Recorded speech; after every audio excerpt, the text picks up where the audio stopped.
So for any kind of upper body thing that I usually do, want to start off with getting a shoulder warm up, something that's going to strain the muscles a little bit, get a little bit of weight. So this one.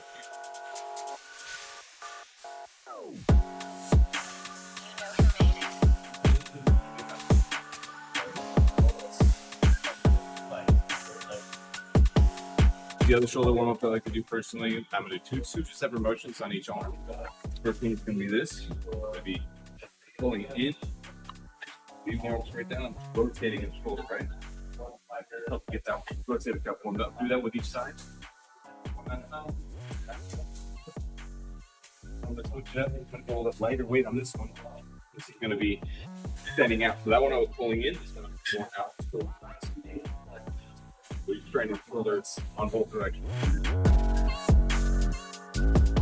All right, so we're going to do chest and shoulders today. So I did set to those, but I just go do I'm doing this motion, these motions. Now my shoulders are ready to rock. I'm going to start with a nice lightweight just basic flat bench chest press. I'm always going to do dumbbells, but who wants to do flat barbell? And then after we do flat barbell, we're going to go do an incline dumbbell. Right, so this is going to be like middle chest and then incline. So this is just a lighter warm up weight, and then I'll progressively move up with weight. I'm not going to go over 10 reps each set. If I'm trying to go like heavy, so I can hit a PR like you did today, then I'm going to try to keep my warm up sets all pretty low, and I'm not going to go to exhaustion until I get to that heavy set. All right, so we got warm up set. Now I'm just going to hit probably like 3 other sets, do like progressive overload. So I'll probably get like 8 reps with this, and then I'll go up, keep increasing the weight to a heavier set where I get down to where I can do maybe 2, 3, 4 reps, which you probably not want to be at that level yet, but that's how I'm managing my workout. I'm going to start breathing harder, getting that oxygen flowing, get pumped up for the lift. Oh, let's go.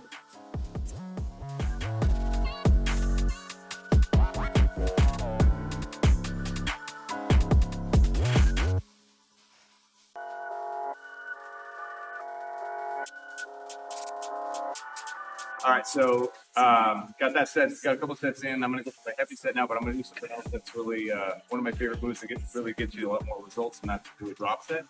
So I'm going to actually go with my heavy set here with a weight. I'll probably going to get like 2 reps on this, and then I'm going to drop the weight by about 50 pounds each set and keep going to failure on each set. So I'm going to get 3 sets back to back to back right here, going to failure each time. The lighter weight, it really gets the last little bit out of the muscle.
All right, so that worked out a little on the awkward side because I started off with a little too much weight. So I only got like 1.5 reps on the first one, but you get the idea.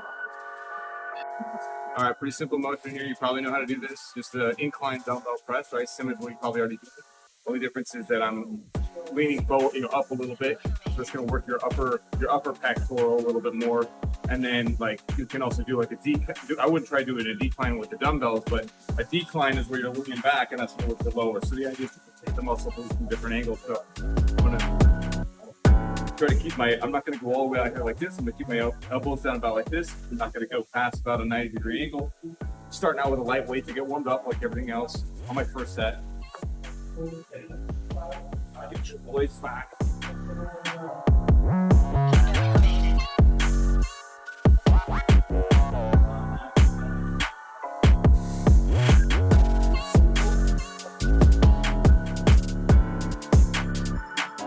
All right, next set, I'm bumping up about 25 pounds. You're gonna be weaker with an incline than you will with a flat bench. You're strongest with a decline, right? So you're not gonna be able to do as much weight on this motion quite as much as you would if it was a flat bench, just for the record.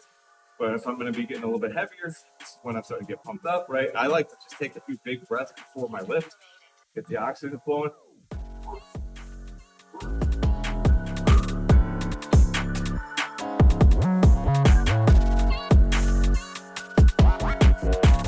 All right, time for the heavy set on this lift. So make sure I get a good 3-minute rest in between sets, and then probably hit, I don't know, maybe 4 or 5 reps on this, something like that. We get all pumped up, tuning up the tunes, get cranked up.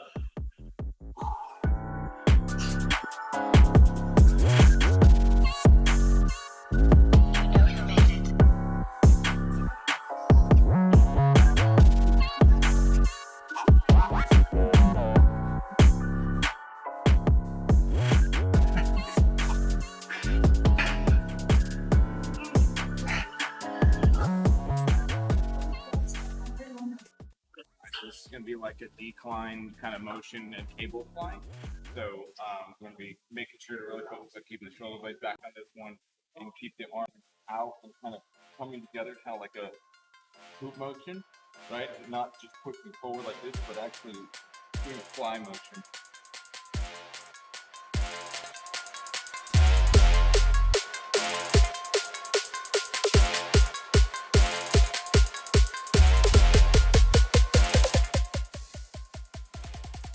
Like that's going to smash my thumbs at the bottom.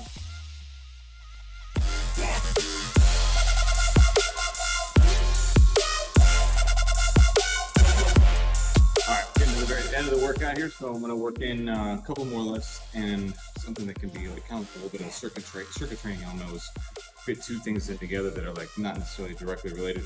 That's like a superset. You can do it for 2 group movements that are related to make me even more tired. In this case, these are unrelated mostly. So I'm going to be doing a military shoulder press and then tricep extension, right? So on the shoulder press, I'm sitting straight up like this. I'm basically going to be going for like right angles here, right? I don't want to come any farther down than this right here. Come down this way, you're going to start straining your shoulder inappropriately. Want a right angle there, and you want to keep the weight directly above your elbow the whole time. I already got a warm-up setting, so let me get right into it. Starting to get that nice pump going. Now we're at the end of the workout. Hold tight.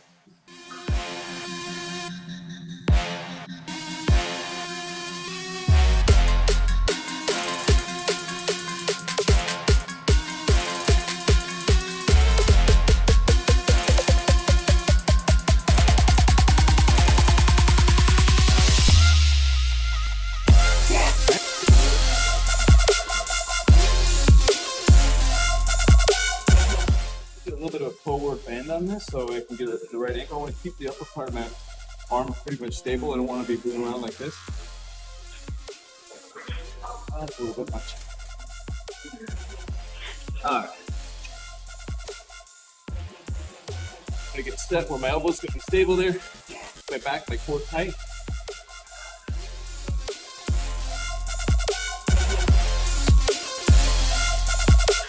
I'm getting kind of tired, so I'm going to do a couple half reps at the end there, but that's enough for that set.